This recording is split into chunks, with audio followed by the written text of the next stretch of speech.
오늘 하나님께서 주시는 주일 예배 말씀의 제목은 이는 아는 믿음이 아닌 살아가는 믿음입니다. 우리 옆 사람과 인사할까요? 말씀을 행합시다.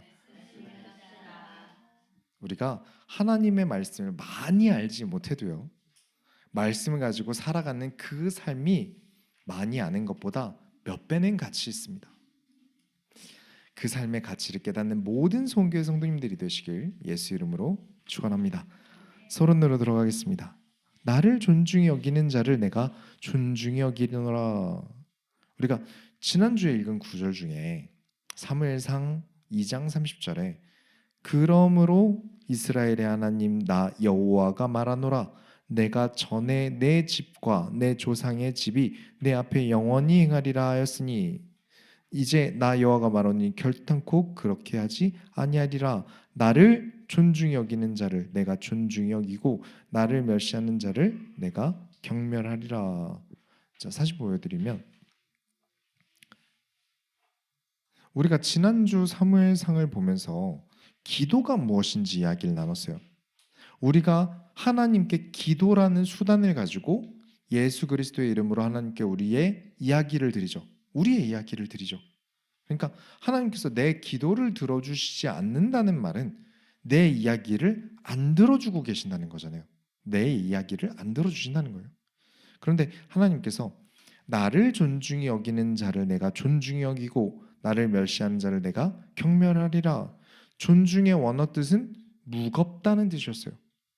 하나님을 무겁게 여기는 자의 말을 하나님께서 무겁게 들으신다. 우리가 뭔가 후임이나 직원에게 일을 시킬 때 지금 내가 말하는 거 가볍게 듣지 마 라고 말을 했는데 직원이 그걸 무시하고 기억도 못하고 있다는 말은 그 직원이 내 말보다 중요하고 무거운 게 있었단 말이죠. 그렇게 상사의 말을 계속 무시하게 되고 그게 상사의 마음속에 쌓이면 어떻게 될까요? 직원을 볼 때 네 맘대로 해라 하고 버리게 돼요. 최대한 신경을 안 쓰게 돼요. 이끌고 갈 수가 없는 거죠. 하나님을 하찮게 가볍게 여기는 자는 하나님께서 경멸하신다. 경멸한다는 게 보긴 본다는 건데 우리가 경멸스러운 거 어떻게 보죠? 저희 집에 벌레를 아주 무서워하는 분이 계세요. 벌레를 도무지 어쩔 수 없이 봐야 되는 어쩔 수 없는 순간이 되면 최대한 안 보게 이렇게 흐린 눈을 하고 이렇게 최대한 고개를 멀리하고 그렇죠? 그렇게 보게 돼요. 그게 경멸이죠. 하나님은 창조주이시며 참신이셔서 보긴 보세요. 근데 안 보고 싶다. 어쩔 수 없이 보긴 보는데 안 보고 싶다. 나는 너희를 경멸한다. 별로 안 보고 싶다. 어떤 사람을? 하나님을 가볍게 여기는 사람을. 나는 하나님은 나를 사랑하시니까 내가 뭘 해도 괜찮아. 내 마음대로 해도 괜찮아. 육신으로 죄짓는 건 문제 아니야. 그냥 살면 된다고. 이 말 어디에 하나님에 대한 존중이 있죠? 하나님을 너무 가볍게 말하지 않습니까? 그런 자는 하나님께서 경멸하신다. 그래서 저와 여러분이 무겁게 하나님을 바라봅시다. 하나님께 존중을 드리는 자의 말에 하나님께서 귀를 기울이십니다. 그렇다면 어떤 사람이 하나님을 존중하는 사람일까요? 한나는 만군의 여호와께서 징집을 하고 계신다고 믿었어요. 그래서 정말 무거운 결단을 하나님께 드립니다. 자기 자식을 하나님께 영원히 드리겠다는 무거운 결단을 해요. 하나님을 무겁게 여기는 것이죠. 하나님께서는 자신을 위해 일할 사람을 찾고 계십니다. 지금도 마찬가지예요. 하지만 많은 사람들을 보면 내가 하나님을 위해 일하겠습니다 라고 말하고 행동하지 않아요. 세상이 아주 악하고 말세 같으니까 다들 사무엘 같은 특별한 주의 종이 나타나면 좋겠다. 다윗 같은 위대한 사람이 나타나면 좋겠다 라고 바래요. 왜일까요? 내가 하려면 피곤하잖아요. 내가 하려면 짐이 너무 무거워요. 그래서 나 말고 난 힘들게 안 했으면 좋겠고 하나님께서 그런 대단한 사람을 보내주셨으면 좋겠어요. 숟가락 얹고 싶다는 거죠. 너무나 가벼운 마음 아닙니까? 숟가락 얹고 싶은 너무나 가벼운 마음. 하나님께서 상 다 차려주시면 퍼다 먹기만 할 속셈. 그런 마음을 가진 자들에게 귀를 기울이지 않으시고 하나님께서는 저와 여러분에게 네가 하나님 나라 일을 해라. 네가 승리를 위해 도전해라. 그런 자의 기도에 귀를 기울이겠다. 그렇다면 말로만 제가 하나님 나라 일을 하겠습니다 한다고 될까요? 아니죠. 2장 3절에 심히 교만한 말을 다시 하지 말 것이며 오만한 말을 너희 입에서 내지 말지어다. 여호와는 지식의 하나님이라 행동을 달아보시느니라. 하나님은 지식의 하나님이시다. 감히 하나님을 누가 속일 수 있겠느냐? 말뿐인 사람의 말을 하나님께서 무겁게 보시겠느냐? 아주 교만하구나. 하나님은 행동을 보신다. 사람들은 마이크 잡고 있으면 믿음 좋은 줄 알아요. 사람들은 다 무대 위에서 무릎 꿇고 울고 있으면 믿음이 좋을 거라고 생각해요. 그러나 저는 교회 안에서 음악을 하고 또 사람들을 보면서 수도 없이 보았습니다. 교회 안의 행위에서 믿음을 찾아내선 안 돼요. 교회 밖에서 어떤 삶을 살고 있는가에 우리의 믿음이 들어갑니다. 한나는 교회 안과 교회 바깥이 같았어요. 교회 안에서만 울면서 제가 하나님 제가 아들을 주시면 나시린으로 드리겠습니다 말만 하지 않았어요. 엘리는 제사장 직분을 할 때만 믿음이 좋아 보이지 행동하지 않았어요. 그래서 오늘은 엘리 제사장의 행동하지 않는 믿음이 어떠한 결과로 나타나는지를 볼 거예요. 이게 오늘 제일 중요한 내용입니다. 행동하지 않는 믿음이 어떠한 것인지 엘리라는 대제사장을 두고 이야기할 거예요. 3장 1절에 아이 사무엘이 엘리 앞에서 여호와를 섬길 때에는 여호와의 말씀이 희귀하여 이상이 흔히 보이지 않더라. 자, 여기 여호와의 말씀이 희귀했다. 이 원어 뜻이 두 개예요. 진짜로 희귀했다, 레어했다, 유니크했다. 근데 여기에 플러스 입을 닫다라는 표현도 포함돼요. 입을 닫다. 언어 유희를 한 거예요. 그러니까 사람이 하나님께 이런저런 말을 많이 해요. 기도 많이 합니다. 근데 하나님께서는 그 이야기를 듣고 아무 말씀도 하지 않으셨다. 하나님께서 입을 열지 않으시니까 사람들에게 희귀했다. 그런데 하나님께서 말을 하기 싫어서 안 하실 리는 없어요. 말씀하고 싶지 않으실 리는 없어요. 지금도 하나님께서는 성경으로 우리에게 계속해서 말을 걸고 계십니다. 하나님은 쉬지 않으세요. 창세기부터 마리아에 이르기까지 말씀이 육신이 되어 이 땅에 오시기까지 한 번도 쉬신 적이 없으세요. 지금도 성령으로 우리에게 말을 하고 계세요. 문제는 말해도 못 알아들을 자들에게는 들리지 않는다는 거예요. 하나님이 나에게 너무 멀어서 하나님의 말씀이 들리지 않을 정도까지 멀어진 거예요. 너무 멀리서 말씀하시니까 들리지 않아요. 그런 사람들 뿐이니 하나님의 말씀이 희귀했다. 그래서 3장 2절부터 3절에 엘리의 눈이 점점 어두워가서 잘 보지 못하는 그때 그가 자기 처소에 누웠고 하나님의 등불은 아직 꺼지지 아니하였으며 사무엘은 하나님의 궤에 있는 여호와의 전 안에 누웠더니 엘리의 눈이 어두워졌어요. 그래서 자기 처소에 누웠다. 읽을 때는 당연히 그럴 수 있죠. 눈이 안 보이고 나이도 많이 들고 자, 이때쯤 한 90세 정도로 보고 있습니다. 가서 누워 있어야죠. 근데 말이죠. 하나님의 등불은 아침까지 켜져 있어야 돼요. 그때까지 제사장이 등불이 혹시라도 꺼지지 않는지 계속 관리를 해야 돼요. 쉽게 말하면 지금 엘리가 가서 누워 있을 때가 아니라는 거예요. 하나님께서는 입을 닫으셨어요. 그렇다면 대제사장이 하나님께 매달리고 질문하고 고민해야 돼요. 하나님 다시 가까이 해주세요. 다시 저에게 말씀해 주세요. 라고 하나님께 매달려야 하지만 엘리는 포기했어요. 그래서 피곤하다고 해야 할 등불 관리를 안 하고 가서 누웠어요. 아니 근데 이 90세 먹은 노인분께서 어떻게 혼자 이걸 다 관리를 하십니까?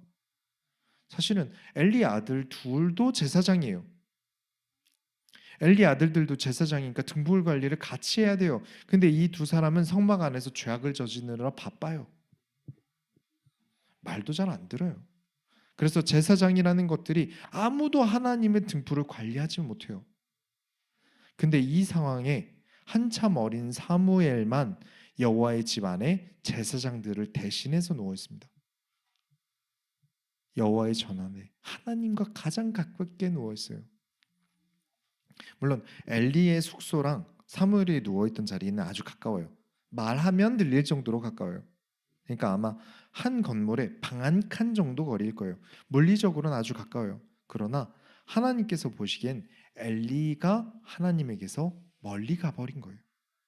자기 처소로 간 게 불과 그냥 한 이 정도 거리겠지 하지만 진짜로 하나님께서 보시기에 그 마음이 하나님과 많이 멀어진 거예요. 하나님의 집에서 엘리의 처소까지 얼마 걸리지 않지만 그 마음의 거리는 직무유기를 할 만큼 마음의 거리가 멀어요. 그래서 잊지 마셔야 됩니다. 하나님께서 나에게 작게 느껴진다면, 예배가 나에게서 소홀하게 작게 느껴진다면 하나님이 작으신 게 아니라 내가 하나님과 멀어진 거예요. 그래서 우리는 하나님을 존중히 여김으로 하나님께 가까이 나갑시다. 교회를 다녀도 하나님을 존중하지 않는 사람은 하나님과 멀리 있습니다. 하지만 우리 소원교회 모든 성도님들은 오늘 예배를 통해서 하나님과 아주 가까운 사이가 되시길 예수 이름으로 축원합니다. 본론으로 들어가겠습니다. 하나님과 가까운 사람은, 이제 사무엘이 여호와의 집에서 하나님과 가장 가까운 거리에서 잠을 자는데 하나님께서 사무엘을 부르세요. 사무엘아, 사무엘아. 근데 사무엘은 당연히 여기 사무엘이랑 엘리밖에 없다고 생각하고, 그래서 엘리한테 가서 저 부르셨어요? 근데 엘리가 난 안 불렀는데. 사무엘이 다시 가서 누웠는데 또 여호와께서 부르세요. 그래서 또 엘리한테 가요. 근데 엘리가 안 불렀대요. 이걸 3번 반복했어요. 그러니까 대제사장 엘리가 생각이 든 거예요. 하나님께서 사무엘을 부르시는구나. 그래서 엘리가 사무엘에게 가서 누워 있어라. 그러다가 다시 너를 부르는 소리가 들리면 네가 그 자리에서 여호와여 말씀하옵소서 주의 종이 듣겠나이다 라고 해봐. 그래서 다시 가서 사무엘이 누웠는데 사무엘아 라면서 하나님께서 부르세요. 근데 중요한 게 3장 10절을 보겠습니다. 3장 10절에 여호와께서 임하여 서서 전과 같이 사무엘아 사무엘아 부르시는지라 사무엘이 이르되 말씀하옵소서 주의 종이 듣겠나이다. 자, 보세요. 여호와께서 말씀하셨다는 구절이 되게 많은데 서서 계셨다라는 건 의미가 달라요. 이 말은 여호와께서 일어나셔서 찾아오신 그 걸음을 나타내는 거예요. 그러니까 사무엘은 지금 누워 있는데 하나님께는 서는 보이지 않지만 서서 계셨던 거예요. 걸어서 찾아오셨다는 의미죠. 언제나 하나님은 자신과 가까이 하는 사람을 가까이 하신다. 그 의미를 가지고 서서 계셨다. 그리고 사무엘이 주의 종이 듣겠나이다. 하나님 나라의 일을 하겠다는, 하나님과 가까워지겠다는 종의 자세를 취한 자와 하나님은 이야기를 시작하세요. 지난주에 설교 때 이야기했던 기도의 원리죠. 아무것도 하나님을 위해 일할 생각도 없고 하나님과 가까이 할 생각도 없는 사람의 기도를 하나님께서 왜 들어주셔야 하죠? 하나님과 가까이 할 생각도 존중도 없는 사람의 기도를 하나님께서 왜 들어주셔야 하죠? 그럴 이유가 하나도 없어요. 하지만 하나님과 가까이 하는 자에게는 직접 서서 가깝게 우리와 함께 하세요. 그래서 우리가 생각을 바꿔야 합니다. 하나님의 말씀인 성경이 깨달아지고 들리는 것은 언젠가 앉아있으면 들리겠지. 예배 드리다 보면 들리겠지. 언젠가 하나님의 말씀이 들리겠지. 해서 깨달아지는 게 아니에요. 사무엘이 3번이나 여호와의 말씀을 듣고도 여호와구나라고 깨닫지 못해요. 그러다가 말씀하시옵소서 주의 종이 듣겠나이다. 듣고자 할 때, 내가 이 말씀을 듣겠다라는 의지를 가질 때 여호와 하나님께서 서 계신 것을 보았고 말씀을 들었어요. 하나님 말씀을 듣고자 하셔야 합니다.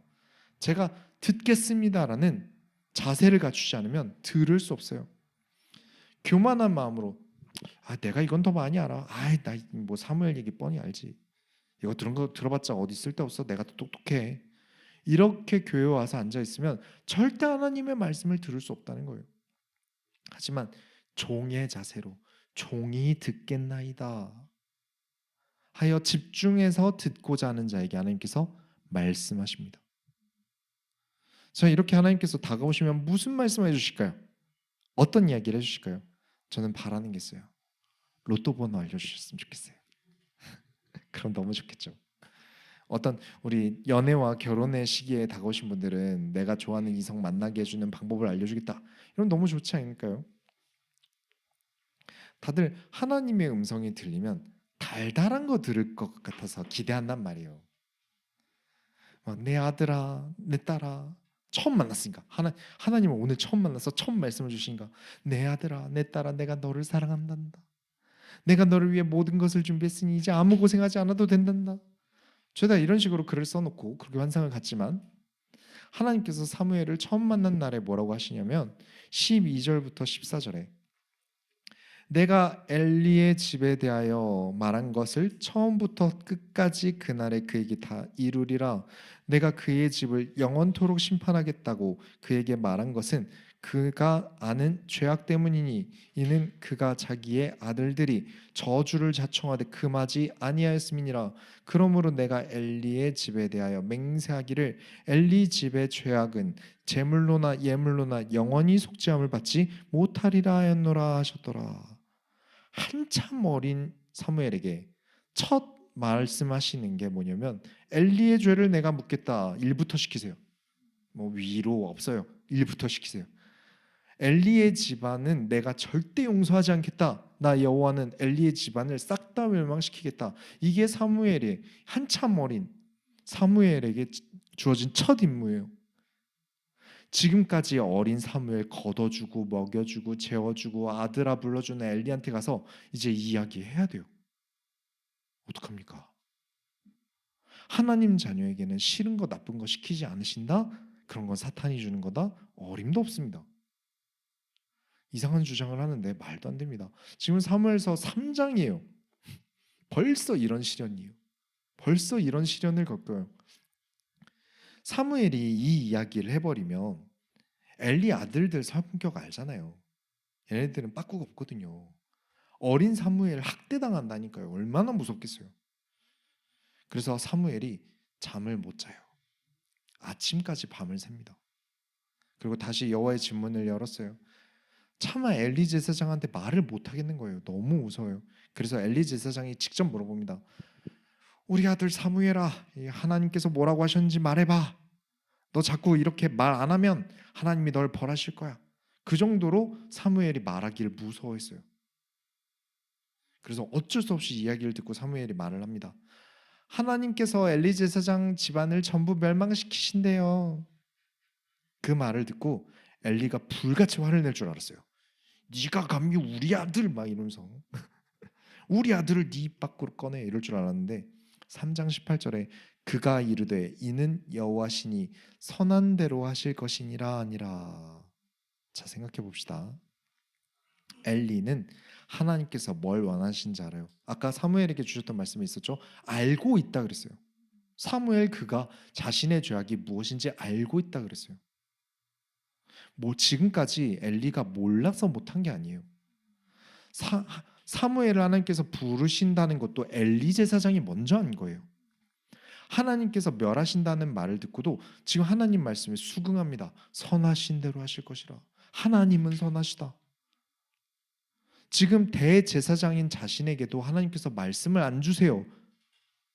그리고 눈에 넣어도 안 아픈 아들 둘이 제사장인데 그들에게도 나타나지 않으세요. 그런데 사무엘에게는 나타나셨어요. 이거 자존심 상하거든요. 근데 그것마저도 받아들여요. 가서 하나님께 주의 종이 듣겠나이다라고 하렴. 얼마나 좋은 정답입니까? 그리고 자신과 아들들을 멸망시킨다는 말에 화도 내지 않고 올바른 대답을 합니다. 하나님은 선하시다. 그러니 선하신 대로 하실 것이다. 엘리 제사장은 다 알아요. 엘리 제사장은 지난주에도 보았지만 뭘 해야 하는지, 무엇이 문제인지, 어떻게 해야 되는지도 전부 알고 있어요. 근데 문제는 행동하지 않습니다. 행동하지 않았어요. 그래서 행동이 없는 믿음은 믿음이라고 할 수가 없는 거예요. 사진 보여주세요. 행동만 못했을 뿐이지 엘리는 문제가 없어요. 근데 하나님께서는 말뿐인 것을 믿음으로 치지 않으신다고요. 말로 교리를 달달 외운다 하더라도, 입으로 청산유수로 성경을 전부를 외운다 할지라도, 신학을 유학까지 가서 박사를 따온다 할지라도, 초대형 교회에서 목회를 하든 부교육자를 하든 그 삶에 하나님을 향한 행동이 없다면, 온 이스라엘의 대제사장이라 할지라도 그 하나님을 향한 행동이 없다면 그 스펙들을 믿음으로 칠 수가 없는 거예요. 엘리는 대제사장인데 나이까지 많아요. 율법을 얼마나 많이 알겠어요. 평생을 태어나면서부터 제사장 할 거야 이러고 태어났어요. 율법을 얼마나 많이 알고 신앙에 대해서 얼마나 많이 알겠습니까? 아론 지파로 태어나서 90살 먹을 때까지 평생 여호와의 집에서 산 사람이에요. 근데 사무엘은 뭘 알겠습니까? 이 어린애가 12살도 안 된 애가 여호와의 집에서 한 거라고는 눕고 문 열고 청소하고 심부름한 게 전부예요. 근데 하나님께서는 90년 동안 제사 드려온 엘리보다 아직 한참 어린 사무엘과 더 가까워요. 왜 자기는 하나님께 사무엘만큼 못 매달립니까? 엘리는 왜 자신에게 말씀을 달라고 못합니까? 간단합니다. 아들들을 징벌하지 않을 생각이에요. 처벌하지 않을 생각이에요. 아들들을 처벌해야 하나님께서 나에게 다시 말씀을 주실 것이라는 것을 아론은 알고 있어요. 알고 있어요. 지금 사무엘에게도 들었잖아요. 알고 있어요. 근데도 안 해요. 행동만 하면 됩니다.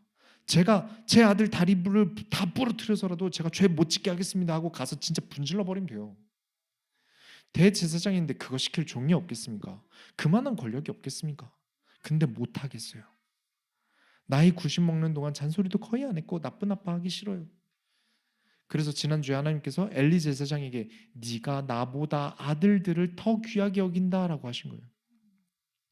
하나님보다 아들들이 더 중요해요. 하나님보다 가족이 더 중요해요. 근데 얘는 가족. 많은 사람들이 그래요. 그러니까 기회에 있었을 때 해야죠. 지금 누가 아들 죽이라 그랬습니까? 처음 범죄할 때 따끔하게 혼내면 되는 거잖아요. 아프게 혼내면 되는 거잖아요. 근데 한 번 혼내는 것조차 물리적인 처벌, 뭐 의자 들고 서 있어조차도 시키지 못한 것부터 소년 때부터 나이가 들 때까지 손 놔버렸잖아요. 그래서 행동 없는 믿음은 아무것도 아닙니다. 전 그것을 믿음으로 칠 수가 없어요. 대제사장으로 하는 일은 아주 사무적이에요. 사람들 보는 앞에서 양 태우고 소 태우고 찬양 부르고 다 하는데 전부 일이라서 하는 거예요. 얼마나 큰 비극입니까? 우리가 오늘 교회에 왔습니다. 그리고 예배를 드립니다. 진짜 가서 앉아서 예배 드리고 사람들이랑 대화도 없이 그냥 집에 가면 이럴 거면 내가 뭐하러 교회를 갔나 싶을 수 있어요. 근데 그렇지 않습니다. 하나님의 말씀이 깨달아지고 이 말씀이 믿어지고 한 주간 이 말씀으로 살아낸다면 여러분은 하나님을 만나는 거예요. 사람보다 소중한, 금보다 은보다 소중한 하나님을 오늘 만나고 가셨다는 증거가 돼요. 교회에서 교제도 하고 친구도 사귀고 인맥도 생기고 시스템도 좋고 영유아반, 유아부, 초등부, 청년부 무슨 부 다 있는 모든 것을 다 누린다 한들 하나님께서 나와 멀면 무슨 의미가 있습니까? 대제사장이라 한들 하나님께서 대제사장과 멀면 그게 대제사장에게 무슨 의미가 있습니까? 아무것도 없는 거예요. 오히려 하나님께서 말뿐인 엘리 제사장의 집안을 멸망시키시기로 하세요. 결론을 내리겠습니다. 행동을 달아보신다. 사진 보여주세요. 저는 얼마나 말을 잘하는가를 믿음으로 보지 않습니다. 모태신앙이다, 목사님 자녀다 그런 것을 저는 믿음으로 평가하지 않습니다. 그 어떤 것도 제겐 믿음이 기준이 될 수 없어요. 단 하나, 삶을 봅니다. 말만 잘하고 삶은 없는 믿음은 금방 그 모순이 드러나요. 엘리는 하나님께서 무엇을 원하시는지 머리로는 완벽히 알고 있어요. 사무엘을 부르시는 분이 하나님이라는 것도 알아챘고 자신을 멸하겠다는 그 심판 앞에서도 하나님은 선하시니 뜻대로 될 것이다 라고 정답에 가까운 고백을 말합니다. 말합니다. 그러나 그 삶은 오답이라 하나님께서 멸망시키시기로 죽이시기로 결단하십니다. 반면 사무엘은 어땠죠? 아직 어려서 율법적인 지식도 부족하고 배우기야 여호와 집에서 많이 배웠겠지만 엘리나 엘리 아들들만큼 알 수는 없었을 거예요. 그러나 사무엘은 하나님의 등불 곁을 지킵니다. 들려오는 말씀에 종의 자세로 내가 듣겠나이다라고 반응합니다. 하나님은 90년 경력을 가진 노련한 엘리보다 비록 어리지만 말씀대로 움직일 준비가 되어 있는 사무엘 곁에 서서 말씀하셨습니다. 3장 21절에 여호와께서 실로에서 다시 나타나시되 여호와께서 실로에서 여호와의 말씀으로 사무엘에게 자기를 나타내시니라. 보세요. 하나님을 만났다는 증거, 하나님께서 우리에게 나타내신 증거는 하나님의 말씀이 들리고 깨달아짐에 있습니다. 계속해서 하나님께서 사무엘과 만나십니다. 뭘 잘해서? 아닙니다. 들을 준비가 돼 있고 행할 준비가 되어 있었기 때문이에요. 하나님과 가까운 사람. 그래서 하나님께서는 사무엘과 이야기가 된다고 판단하셨어요. 사무엘은 나의 이야기를 듣는다. 사무엘은 나와 가까이 한다. 하나님의 말씀인 성경이 밝히 알아지는 것, 설교를 들을 때 성경 말씀이 깨달아지는 것, 하나님께서 나에게 나타나신 증거예요. 그런데 행동하지 않는 사람들은 자꾸 들어도 엉뚱한 소리를 해요. 설교를 듣고도 진짜 완전 생뚱맞은 소리를 하고 삶과 말씀이 아무 상관이 없어요. 믿음이 없는 사람이죠. 아무리 많이 알아도 엘리와 같이 믿음이 없는 사람이에요. 하나님은 지식의 하나님이시다. 우리의 행동을 저울에 달아보시는 분이십니다. 진짜 믿음은 교회의 문을 나서서 세상 속에서 내가 무엇을 선택하고 무엇을 행동하는가에 결정됩니다. 여러분은 말뿐인 엘리의 길을 가시겠습니까? 아니면 삶으로 살아가는 사무엘의 길을 가시겠습니까? 오늘 이 시간 우리의 믿음이 머릿속에 머물지 않고 성실한 손과 발까지 내려와서 우리의 삶이 변화되는 진짜 믿음이 되기를 예수 그리스도의 이름으로 축원합니다. 우리가 하나님의 소원을 이뤄드립시다. 하나님 감사합니다. 말씀하옵소서 주의 종이 듣겠나이다 라고 우리가 자고 일어나는 한 주간의 삶에서 고백되어지게 하여 주옵소서. 우리도 겸손한 종의 자세로 주님 앞에 서기를 원합니다. 단순히 성경 지식을 쌓는 것에 만족하지 않고 들려주신 말씀이 우리의 손과 발로 이어지는 삶을 살게 하여 주옵소서.